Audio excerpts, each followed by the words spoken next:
풍속이 초속 15m를 넘나드는 강풍이 불겠습니다. 뉴스 마칩니다. KBS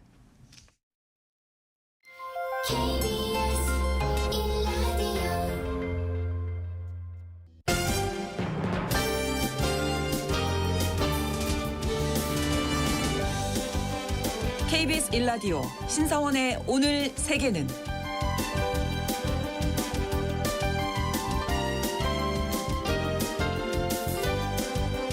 안녕하십니까. 아나운서 신성원입니다. 미국과 이란이 10년 만에 고위급 협상을 열고 핵 합의를 향한 첫발을 뗐습니다. 지난 2018년 트럼프 대통령이 일방적으로 핵 합의를 파기한 이후 미국은 이란에 최고 수준의 제재를 가해왔고요. 이에 이란도 물러서지 않고 핵 농축도를 높이면서 양보 없는 대결을 펼쳐왔는데요. 이번에는 트럼프 대통령이 이란과 대화를 시작하겠다 이렇게 깜짝 발표한 이후 공식 협상까지 이어진 겁니다. 트럼프가 대화에 나선 것은 이란을 안정시킨 뒤 중국 대응에 집중하기 위한 것이지만 미국의 맹방인 이스라엘이 변수가 될 수 있다는 지적도 나오고 있는데요. 자세한 내용 잠시 후 글로벌 이슈에서 짚어보겠습니다.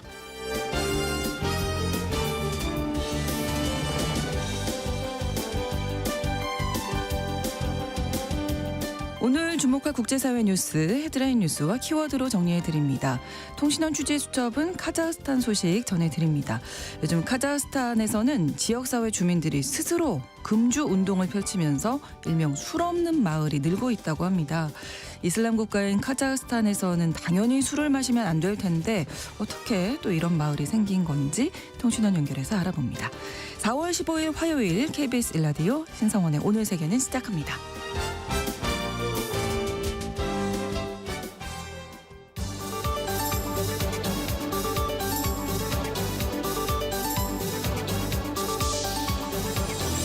오늘 세계는 헤드라인 뉴스. 트럼프 미국 대통령이 자동차 부품 관세를 일시 면제할 수 있다는 뜻을 밝혔습니다. 해외에서 생산하던 부품을 미국에서 만들려면 시간이 걸린다라는 이유를 들었는데요. 트럼프 행정부의 관세 정책이 오락가락하면서 시장과 기업의 혼란이 커지고 있습니다. 트럼프 행정부의 무역 협상을 이끌고 있는 베선트 재무부 장관이 한국과 다음 주에 무역 협상을 진행할 예정이라고 밝혔습니다. 월스트리트저널은 베선트 장관이 한국을 비롯해 영국과 호주, 인도, 일본과의 협상을 우선시하고 있다고 보도했는데요. 베선트 장관은 협상은 빠르게 진행될 것이고 가장 중요한 교역국과의 협상엔 트럼프 대통령이 참여할 것이라고 설명했습니다. 유럽연합이 14일 미국에 대한 무역 보복 조치를 90일간 보류한다는 내용을 담은 이행법을 채택했습니다.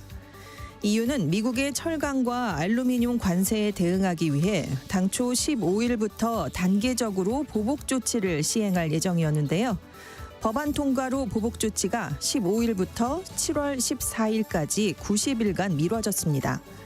이번 결정은 지난주 트럼프 미국 대통령이 EU를 포함한 국가별 상호 관세 부과를 90일간 유예하겠다고 발표한 데 대한 호응 조치입니다.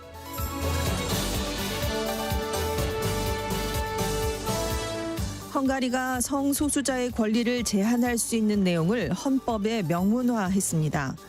개정 헌법은 성별을 남성과 여성 두 가지만 인정하도록 규정하고 아버지는 남성이고 어머니는 여성이다라는 문구를 넣어서 트랜스젠더의 존재 및 다양한 형태의 가족 구성도 부정하고 있는데요. 성소수자 커뮤니티가 개최해온 공개 행사를 금지할 수 있도록 한 내용도 헌법으로 성문화돼 매해 수천 명이 참여하는 부다페스트의 대표적인 퀴어 퍼레이드도 금지 대상이 됐습니다. 극우 성향의 오르반 총리는 2010년 집권한 이후 성소수자들의 권리를 제한하는 조치를 추진하고 있습니다. 아마존 창업자 베이조스가 설립한 우주기업 블루 오리진이 승무원 전원이 여성인 우주선 비행을 마쳤습니다. 이번 비행엔 팝스타 케이티 페리와 베이조스의 약혼녀 등이 탑승했는데요. 미국에서 승무원 전원이 여성으로 구성된 우주비행은 이번이 처음으로 AP통신은 지금까지 우주를 여행한 사람은 700명이 넘지만 그중에서 여성은 약 15%에 불과하다고 설명했습니다.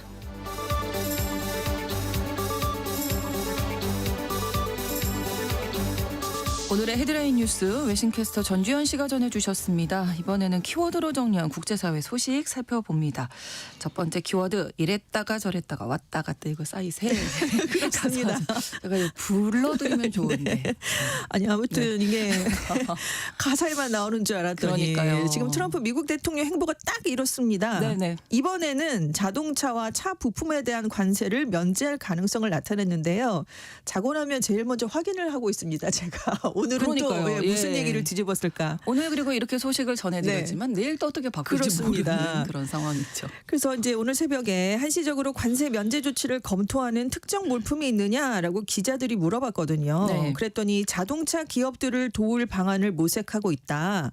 이 기업들이 캐나다 또 멕시코 다른 지역에서 부품을 생산하고 있는데 이걸 미국에서 만들기 위해서는 시간이 좀 더 필요하기 때문이다. 뭐 이런 설명을 내놨습니다.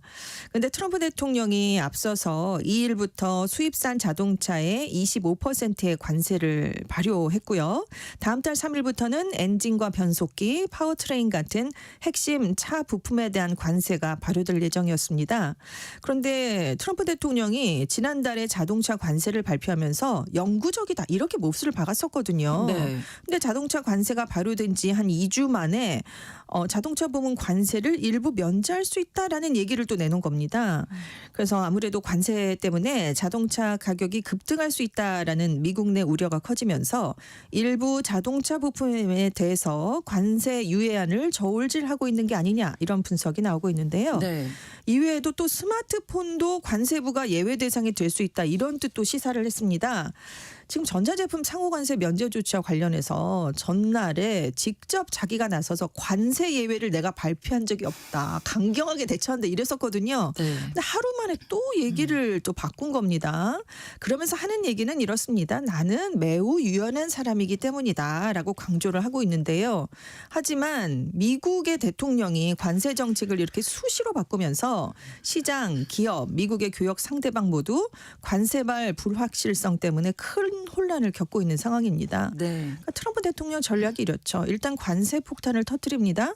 그런 다음에 유예, 면제를 주고 다시 관세 재부과를 시사하고 이렇게 그렇죠. 오락가락하는 불확실성을 계속 떨어뜨리면서 특히 기업들이 지금 장기적인 경영 계획을 수립하기가 사실상 불가능해졌다라는 평가가 나오고 있는데요. 네. 그래서 전문가들은 소비자와 기업, 시장 신뢰에 가한 피해가 이미 돌이키기 어려운 수준이다라고 지적을 하고 있습니다.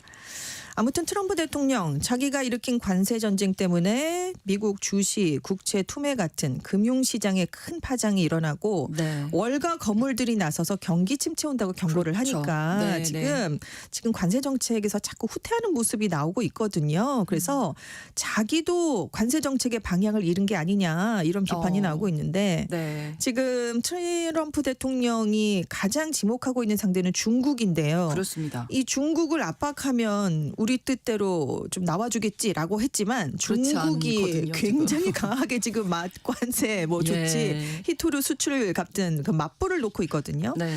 그래서 트럼프 대통령도 좀 다급해진 게 아니냐 이런 얘기도 슬슬 나오고 있고 아무튼 트럼프 대통령이 관세 전쟁을 장기전으로 끌고 가기는 어려운 상황이 자꾸 나오고 있다라는 분석도 지금 함께 나오고 있고요. 네. AP통신은 트럼프 대통령이 자신의 정책으로 인한 경제적, 정치적 역풍을 최소화하려고 노력하면서 무역에 대한 강경 노선이 점점 모호해지고 있다라는 비판 기사를 실었습니다. 네.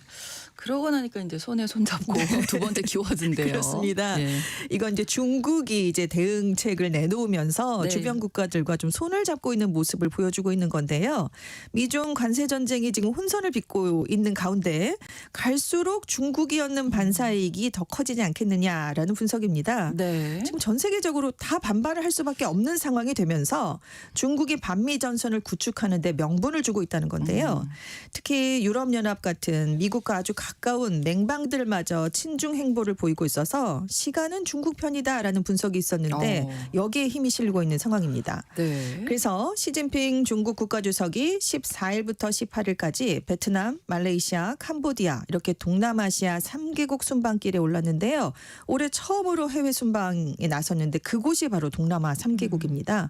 그러니까 중국의 최대 무역 상대가 지금 아세안이거든요. 동남아 네. 국가연합. 그래서 우방국을 관리하기 위해 갔다라고 분석이 되고 있는데 첫 번째로 간 베트남 방문을 앞두고 베트남 노동당 기관지 인민보에 그 기고문을 하나 실었습니다. 시 주석이 네. 공동의 열망으로 손잡고 전진하자라는 제목이었어요.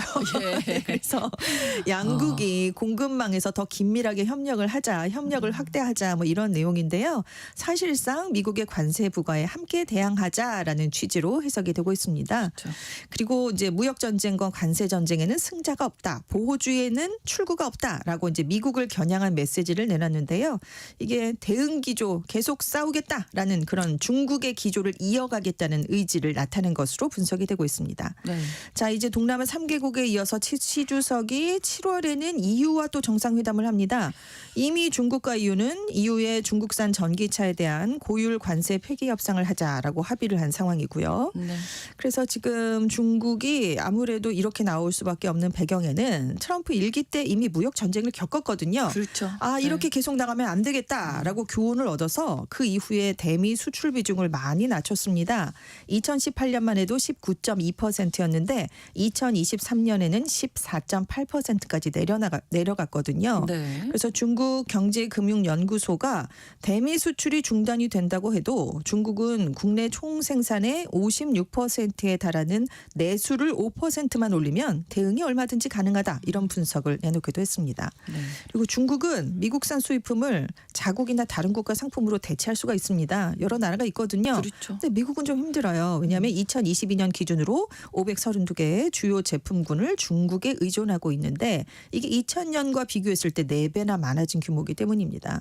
그리고 이제 중국은 히토류 카드도 아직 더 남아 있고요. 그렇죠. 그리고 미국산 농산물 수입 제한 확대, 위안화 평가 절하, 미국 국채 매각 같은 것들이 있습니다. 그래서 중국이 미국에 강하게 맞대응할 수 있는 배경이 이런 것들이 아니냐라는 분석이 나오고 있습니다. 미국이 중국을 압박하기 위해서 관세 전쟁 시작했는데 네. 가진 카드가 그렇게 많지는 그러니까요. 않구나. 생각보다 예. 네, 그렇습니다. 그렇습니다. 다음 키워드입니다. 일회용품 사용 권장? 규제가 요즘에 아니잖아요. 반대잖아요. 네, 그런데 EU 집행위원회가 미국으로 가는 직원들 일부에게 네. 번호폰, 일명 깡통폰을 주고 있고요. 단순한 기능만 있는 노트북 컴퓨터를 지급하는 것으로 알려졌습니다. 자, 이제 다음 주에 워싱턴에서 국제통화기금 세계은행 연차 총회가 열리거든요. 네. 여기에 참석하는 EU 집행위원들, 고위 관리들에게 이런 지침이 전달이 된 겁니다. 이 번호폰이라는 게 사용하는 비용을 먼저 지급한 값싼 휴대폰입니다. 익명성이 보장되는 임시폰이거든요. 그러니까 이 폰에 과거 정보가 하나도 없어요. 일회용이니까. 그렇죠. 그래서 이거를 뭐 해킹을 한다고 해도 정보를 아무것도 없는 거예요. 캐낼 수가 없습니다. 예. 그래서 사실 이 번호폰이라는 건 누구에게 지급을 했었냐면 네. 스파이 활동에 노출될 위험이 있는 중국 출장 가는 사람들 아니면 러시아와 전쟁을 치르고 있는 우크라이나에 가는 사람들에게 적용됐던 관행입니다. 왜냐하면 여기 갔을 때 중국이나 러시아의 감시를 받을 우려가 있기 때문이었어요. 네. 그래서 유럽연합이 이제 이런 조치를 내렸다는 건 미국도 중국과 같은 잠재적 적성 국가로 간주하기 시작한 게 아니냐 이런 분석이 나오고 있는 건데요. 그러니까 트럼프 대통령이 취임을 하면서 대서양 양안 관계가 얼마나 악화됐는지를 단적으로 알 수 있다라는 얘기입니다. 그러네요. 네. 그래서 트럼프 대통령이 9일자로 90일간 뭐 EU의 상호 관세를 유예한다라고 결정하긴 했지만 EU에 내렸던 상호 관세율은 20%나 되거든요. 굉장한 맹방이지만. 네. 그리고 안보 측에서도 관계가 많이 안 좋아졌습니다. 네. 왜냐하면 러시아의 우호적인 메시지를 내놓고 있는데 반면에 우크라이나에는 지하 자원 내놓으라고 압박을 하고 우크라이나에 대한 정보를 일시적으로 중단한 적도 있고요. 이후에는 대놓고 이러면 안보 우선 철회할 수 있다라고 경고를 하고 있기 때문에 네. 한 EU 관리는 대서양의 양안 동맹은 이제 끝장났다 이렇게까지 표현을 했다고 합니다. 그리고 최근에 유럽에서 미국을 방문한 관광객들과 학자들이 트럼프 행정부의 정책을 비판하는 소셜 미디어 댓글이나 문서를 휴대전화나 노트북에 저장을 했을 때 입국을 거부당한 사례가 나왔습니다. 네. 그래서 EU 집행위 관계자들이 자신의 비자가 국가 여권이 아니라 외교관 통행 허가가 있는지를 꼭 확인해라 이런 지시도 받았다고 하는데요. 네. 싱크탱크 브뤼셀 지정학 연구소는 워싱턴이 베이징이나 모스크바는 아니지만 이제 유럽의 적성국 가운데 하나가 되고 있다라고 분석을 내렸습니다. 그동안에 우리가 전통적으로 알고 있던 어떤 국제관계의 네. 질서가 조금 네. 달라지는 그렇습니다. 그런 모습입니다.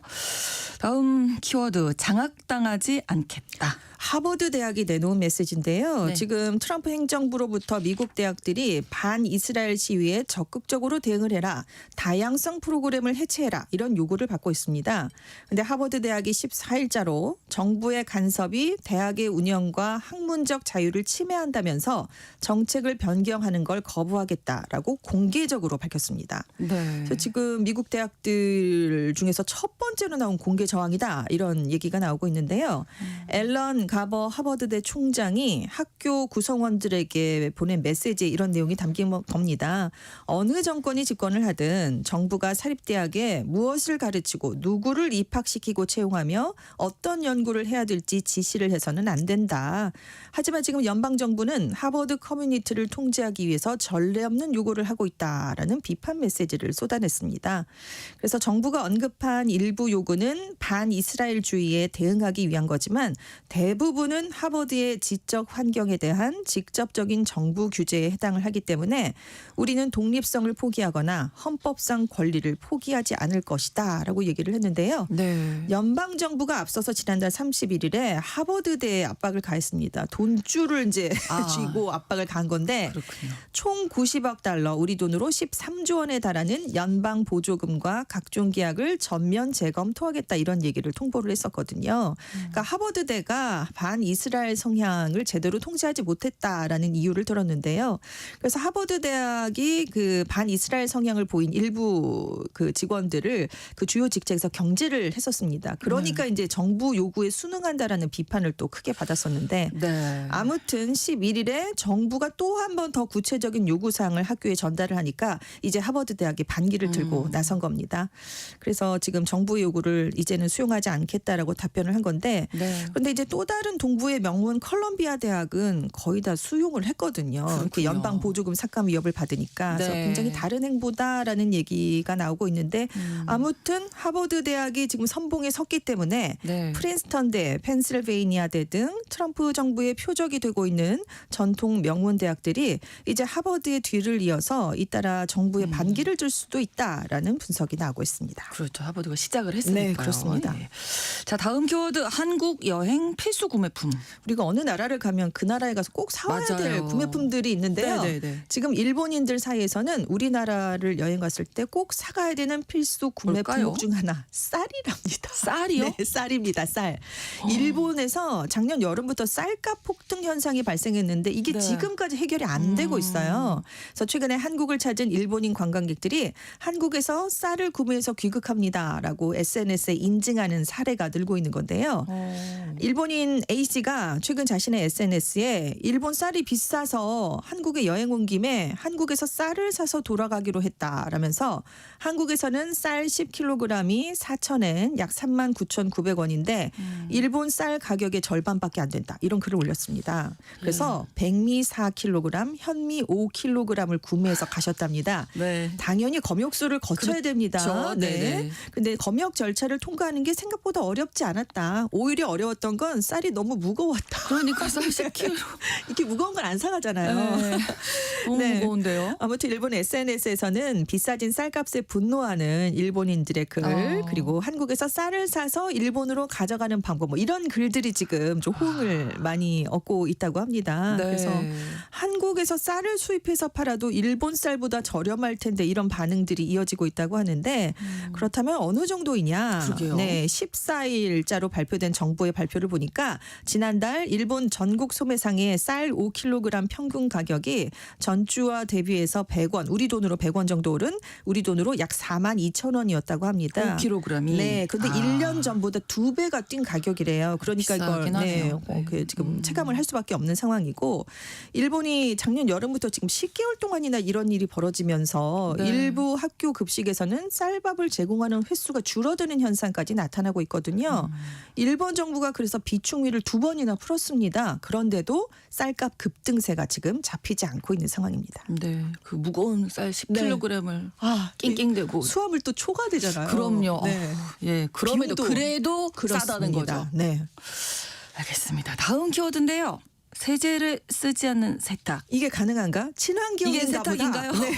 아, 친환경법인가 봐. 이렇게 생각하실 예. 텐데 그게 아니고요. 예. 물가가 너무 치솟아서 세제를 쓰지 못하는 세탁이 나오는 겁니다. 생필품 소비를 프랑스인들이 많이 줄이고 있습니다. 최근 여론조사를 해봤더니 프랑스인의 49%가 한 달 생활비가 부족할까 봐 걱정이 된다라고 답을 했다고 하는데요. 그러니까 당연히 이제 생필품을 줄이고 있는 겁니다. 네. 가장 많이 포기한 품목 화장품입니다. 메이크업 화장 제품 안 해야죠. 네, 네. 많이 안 사시고 예. 위생용품을 포기하는 경우가 늘어나서 샴푸나 치약, 샤워젤을 안 사는 분들이 늘어났고 물건을 더 오래 쓰면서 대처하는 분들도 있는데 그 화장실 휴지를 아껴 쓰는 분들 그래서 내가 원하는 만큼 머리를 자주 못 감는다는 분들도 나타났고요. 세탁 횟수를 줄이려고 옷을 더 오래 입고 세제를 사용하지 않거나 세제 양을 줄여서 세탁한다는 분들도 지금 많이 나타났다고 합니다. 프랑스도 일본도 지금 네. 예, 다 허리띠를 졸라매자 네, 그렇습니다. 이런 분위기네요. 자, 마지막 키워드가 지브리를 밀어낸 바비인데요. 최근에 생성형 인공지능을 이용해서 네. 일본 지브리 애니메이션풍으로 사진 바꾸는 열풍이 불었었잖아요. 네. 이게 한물 같습니다. 이걸 밀어낸 건 바비인데요. 네. 피규어풍이 인기를 얻고 있습니다. 그러니까 우리가 인형을 사러 가면 플라스틱 상자 안에 인형들이 이렇게 서 있잖아요. 맞아요. 피규어도 네. 서 있고 그걸 유명인이나 개인의 사진을 이용해서 이렇게 바꾸는 게 유행을 한다는 건데 소품이나 배경 같은 것도 함께 그 선택을 할 수 있어서 인기를 끌고 있습니다. 그래서 네. 트럼프 미국 대통령을 만든 걸 보니까 옆에 골프채, 마가 모자 뭐 이런 것들이 소품으로 있어요. 예, 그렇죠. 그렇게 손흥민 나와야죠. 선수 것도 네. 있는데 거긴 당연히 축구공 같은 것들이 들어가 있고요. 그래서 지금 AI 동영상 애플리케이션을 활용해서 일단 인형이나 피규어로 만들었다가 이게 실제로 움직이는 영상까지 만드는 분들이 늘고 있는데 네. 이걸 해외에서는 바비 막스 챌린지라고 부릅니다. 왜냐하면 바비 인형이 상자에 든 것처럼 보이기 때문인데 네. 아무튼 이게 유행이 굉장히 빠르게 지금 변하고 있잖아요. 그러게요. 그래서 이런 AI 기반 유행을 SNS에서 앞으로도 더 자주 보게 될 것이다라는 전망이 나오지만 네. 여기 개인정보가 당연히 들어갑니다. 그렇습니다. 그리고 에너지가 더 많이 들어가기 때문에 이게 또 문제로 지적되고 있습니다. 헤드라인 뉴스와 키워드 외신캐스터 전주현 씨가 전해주셨습니다. 고맙습니다. 네, 감사합니다. KBS 라디오 신성원의 오늘 세계는 1부 마무리하겠습니다. 11시 30분부터 일부 지역에서는 해당 지역 방송 보내드리고요. 바비 얘기가 나왔는데 아쿠아의 노래 바비걸 전해드립니다. Hiya, Bobby. Hi, Ken. You want to go for a ride? Sure, Ken. Jump in. I'm a Barbie girl in the Barbie world. Life in plastic, it's fantastic. You can brush my hair, undress me everywhere. Imagination, life is your creation. Come on, Barbie, let's go party. I'm a Barbie girl in the Barbie world. Life in plastic, it's fantastic.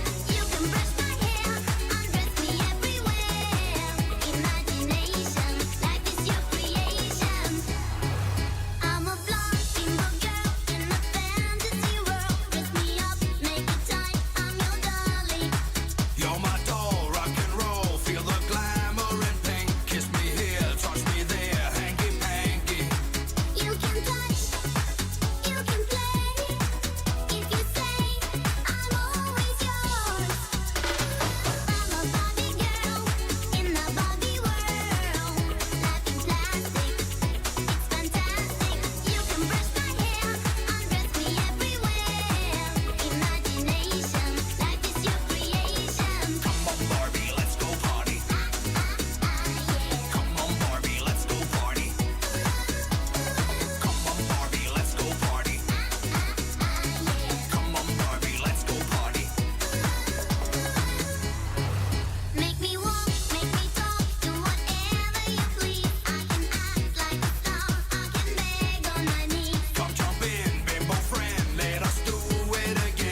지금 시각은 11시 30분입니다. KBS Ladies and gentlemen. 국제사회의 다양한 뉴스를 한눈에 KBS 1라디오 신성원의 오늘 세계는 세계를 바로 보는 최소한의 투자입니다.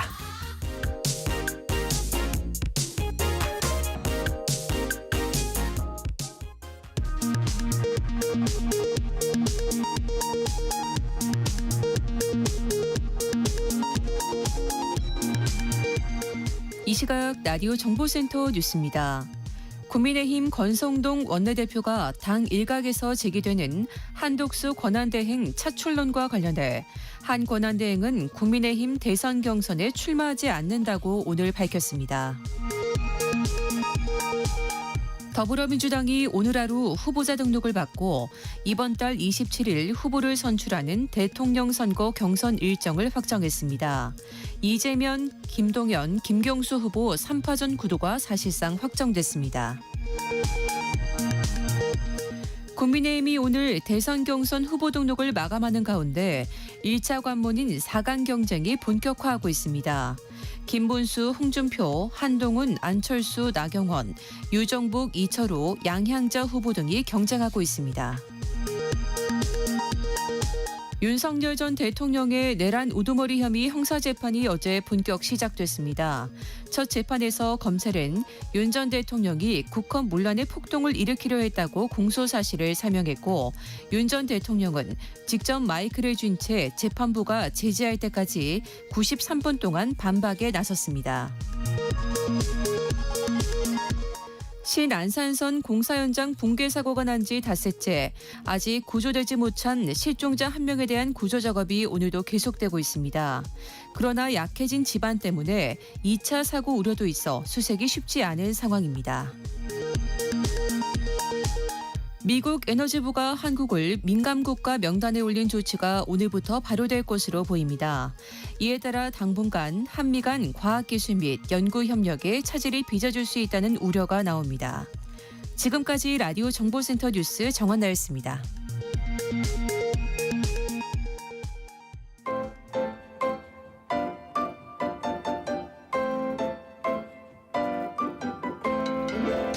통신원 취재 수첩.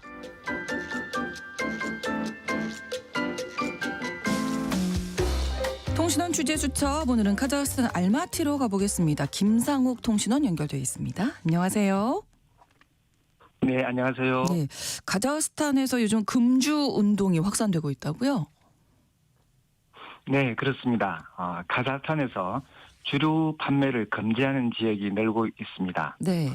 현지 매체인 자코는 최근 카자흐스탄 동부의 코자켈르 마을이 술 판매를 자발적으로 중단하는 일명 술 없는 마을이 추가되었다고 보도했습니다. 네.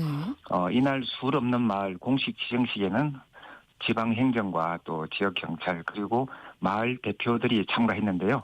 자발적으로 지역 내에서의 주류 판매를 완전히 금지했다고 밝혔습니다. 네. 카자흐스탄에서 최초의 술 없는 마을은 2020년 지정된 카자흐스탄 남부의 주산사이 마을이었는데요. 이곳 주민들은 15년간 자발적으로 금주를 시행해 온 것으로 알려졌습니다. 네. 현재 카자흐스탄에서 술 없는 마을 지위를 획득하기 위해서는 수년간 지역에서 술과 관련된 범죄 신고 기록이 단 한 건도 없어야 하기 때문에 주민들이 스스로 주류 판매를 금지하는 그 금지 운동을 펼쳐 나가고 있는 곳들이 있는데요. 네. 현재 금주를 선포한 마을은 2곳이고 술 없는 마을로 공식 지정된 곳은 4곳입니다. 카자흐스탄 정부도 주민들의 자발적인 금주 운동을 독려하는 분위기입니다. 네, 금주 마을이 앞으로도 점점 늘어날 것 같은데 사실 근데 카자흐스탄이 국민들 대부분 이슬람을 믿는 걸로 알고 있거든요. 그래도 술을 좀 많이 마셨던 모양이에요? 네, 이 WHO 자료에 따르면요. 네. 카자흐스탄 남성의 연간 알코올 소비량은 25리터이고요. 여성은 9리터라고 하고요. 네. 그 알코올 관련 사망률이 높은 국가 순위로 이제 10위를 차지하고 있습니다. 그렇군요. 그런데 원래 가자인들은요 술을 네. 마시지 않았습니다. 음. 가자인들은 이제 영적인 가치에 대한 집착이 매우 강한 민족이거든요. 네. 이를 조금 다른 각도에서 보면은 이제 풍요와 평화가 찾아오면은 휴식을 취하고 다른 것에 몰두하는 것을 허용을 해 왔었습니다. 그 시기가 바로 이제 2차 대전 이후부터 소련의 붕괴까지 시기였고요. 한 네. 40여 년 동안 네. 가자인들이 알코올 소비를 시작을 했고 또 알코올 중독이 사회 문제로 떠오른 지경에 이르렀고요. 그 모든 계층에 이제 음주가 확산됐습니다. 음주가 이렇게 많이 시행이 된 데에는 역사적인 배경이 있었던 거네요. 어떻게 보면. 예. 사실 가자차는요, 한 200여 년 전, 그러니까 200년 전에 러시아의 일부가 되었고요. 네. 가자 민족의 지도자들은 러시아를 따라 배워서 근대화를 일으켜야 한다라고 설파를 했고, 또 러시아식 생활 양식이 오히려 강요되기도 했었습니다. 네. 솔직히 다른 분야에서는 근대화가 얼마나 성공적이었는지 판단하기 조금 어렵지만 한 가지 분야에서만큼은 확실히 러시아를 능가했는데요. 그게 바로 음주였습니다. 그래서 가자인들은 종종 러시아 술꾼들은 가자인들을 따라오지 못한다라는 말을 합니다. 그렇군요. 그러니까 러시아가 가자 땅을 활발하게 이제 개발하기 시작한 19세기 말과 20세기 초부터 네. 이제 술 소비를 죄로 여기는 이슬람의 영향력에서 벗어나면서 이제 급격히 알코올 소비량이 증가하고 러시아식 음주 문화가 확산됐다라고 이렇게 말씀드릴 수 있습니다. 네. 이제 뭐 술은 가자 민족의 삶과 또 일반인들의 어떤 삶의 필수적인 요소입니다. 이것 없이는 어떤 뭐 완벽한 휴일이나 또는 뭐 결혼식 이런 잔치가 될 수 없습니다. 네. 예. 뭐 누구를 만나거나 배웅할 때 술 마시고요. 네. 또 손님 오면 항상 테이블 위에 이제 술이 올려집니다.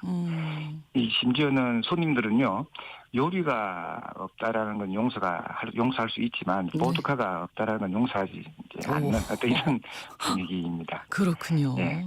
예, 가자이들은 옛날부터 이런 풍습이 있었는데요. 이제 먼 곳에서 사람이 오거나 또 소중한 손님이 도착하면 존경의 표시로 양을 한 마리 잡습니다. 네. 예. 근데 요즘 마을에서는요. 테이블에 보드카 한 병 올려놓는 것으로 양을 한 마리 잡는 것과 같다라고 말을 합니다. 이 정도인데 지금 금주 마을이 늘어나고 있다고 하니까 와, 대단한 결심들을 하셨다 이런 생각이 드는데 그럼 이 카자흐스탄 혹시 여행하시는 분들이 술 관련해서 좀 주의할 점 있을까요? 예, 이 가자흐스탄은 이제 이슬람 국가로 분류되어 있지만 일상 속에서는 술을 마시는 것은 허용됩니다. 네. 다만 공공장소에서 술을 마시는 것은 엄격히 금지되어 있고요.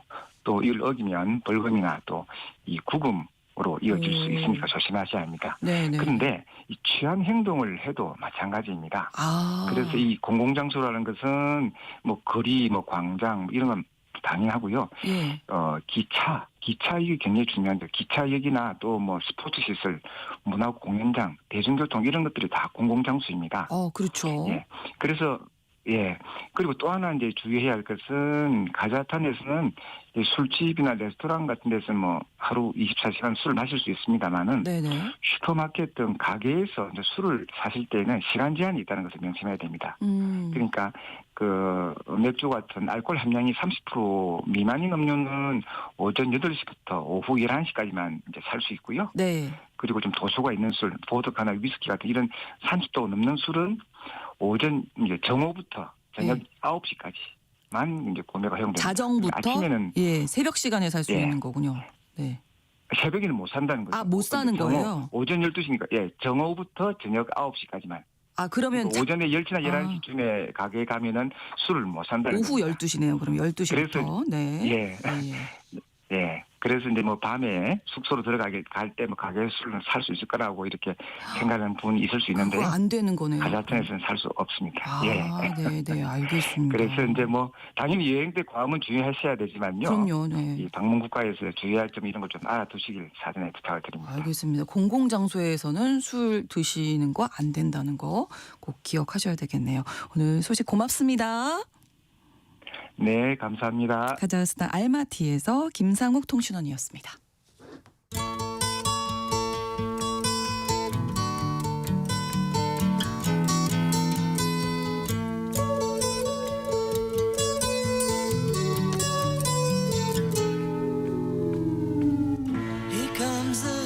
지난 주말에 스티브 위트코프 미국 중동 특사와 아바스 아락치 이란 외무장관이 오만의 중재로 회담을 가졌습니다. 거의 10년 만에 이루어진 이번 대화를 통해서 이란의 핵 문제를 비롯한 이 중동의 상황에도 숨통을 좀 틔울 수 있을지 주목되는데요. 이 이야기 오늘 글로벌 이슈에서 나눠보겠습니다. 한겨레 신문 정의길 선임 기자와 함께합니다. 어서 오세요. 안녕하세요. 네, 지난 토요일이었는데요. 네. 미국과 이란 사이에 이뤄진 대화 좀 정리를 해주실까요? 네, 앞서 말한 대로 미국의 스티브 위코프 중동 특사, 이란의 아바스 아락치 외무장관이 오만의 수도 무스카트에서 만나서 회담을 했습니다. 네. 그런데 좀 대화 방식이 좀 특이해요.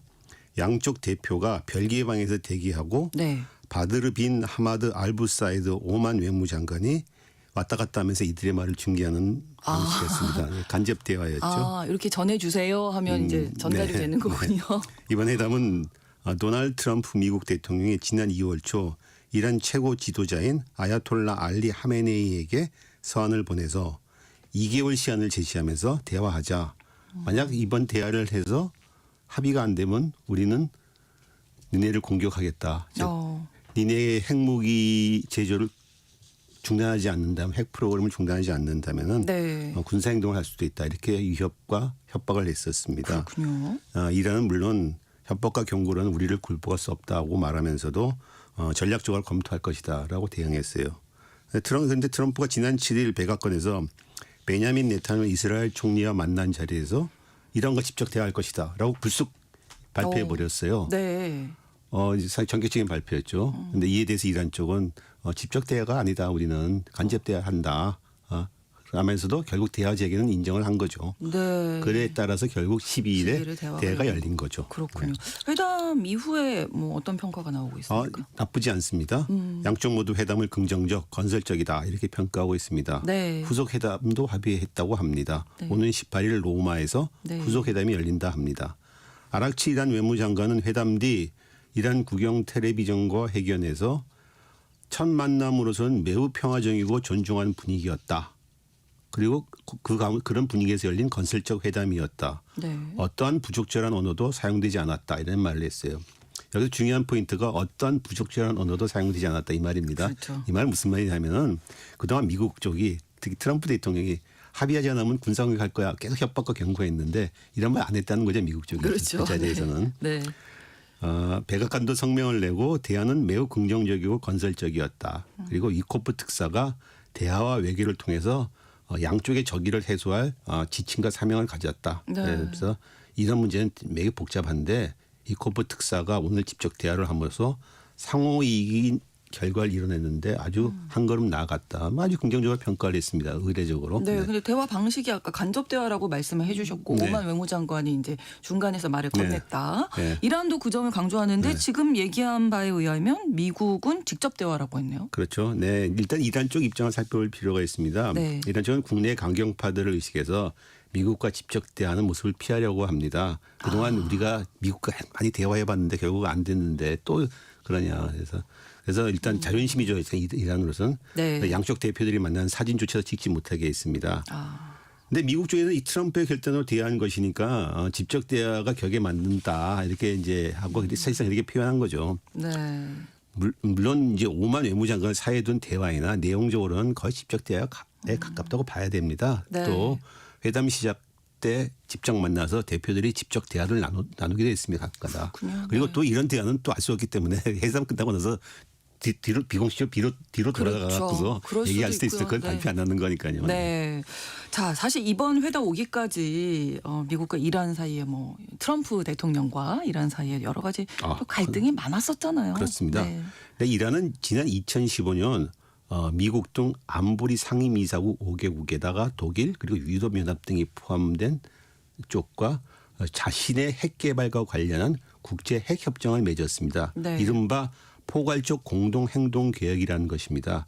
이 합의를 통해서 이란은 핵 프로그램을 민수용으로만 제한한다. 핵폭탄 만들지 않는다. 원자력 발전 이런 데만 쓴다. 네. 대신 서방은 이란에 대해서 제재를 해제해 준다는 이제 이런 뼈대를 가진 합의를 했습니다. 네. 그래서 이걸 통해서 이란과 서방과의 관계가 진척되고 있었는데 트럼프가 집권하고 나서 2018년에 갑자기 그 협정이 부족하다. 이란의 탄도미사일 개발 등이 빠졌다 하면서 미국을 일방적으로 그 협정에 탈퇴시켜 버렸습니다. 사실상 협상이 일방적으로 파기된 것입니다. 미국이 빠져버렸으니까요. 네. 그리고선 이란에 대해서 다시 그 이상의 제재를 이전보다 더 심한 제재를 부과를 했습니다. 그리고서 더 좋은 협상을 위해서 이란과 이란 대화로 나와라. 그런데 이란은 못 나가겠다. 그렇죠. 니네가 먼저 차려해라. 이렇게 실랑이를 했습니다.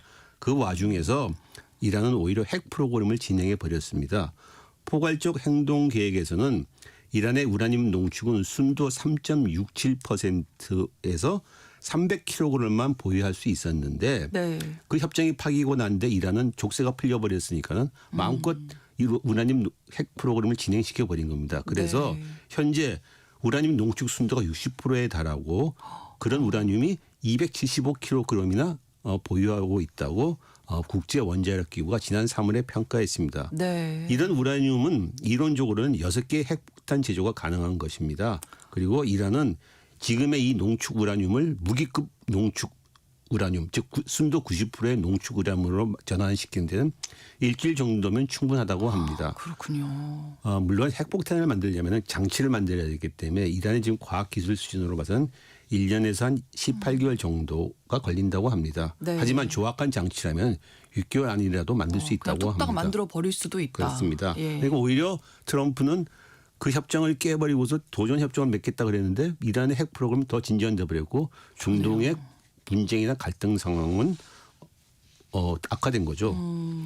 미국은 바이든 행정부 때에도 이란 핵 협정을 복원하려고 5년 동안 대화를 했는데 네. 결국 미국 내 강경파 그리고 이스라엘이 반대하고 사보타지를 벌이는 바람에 이란과 협정을 복구하지 못했습니다.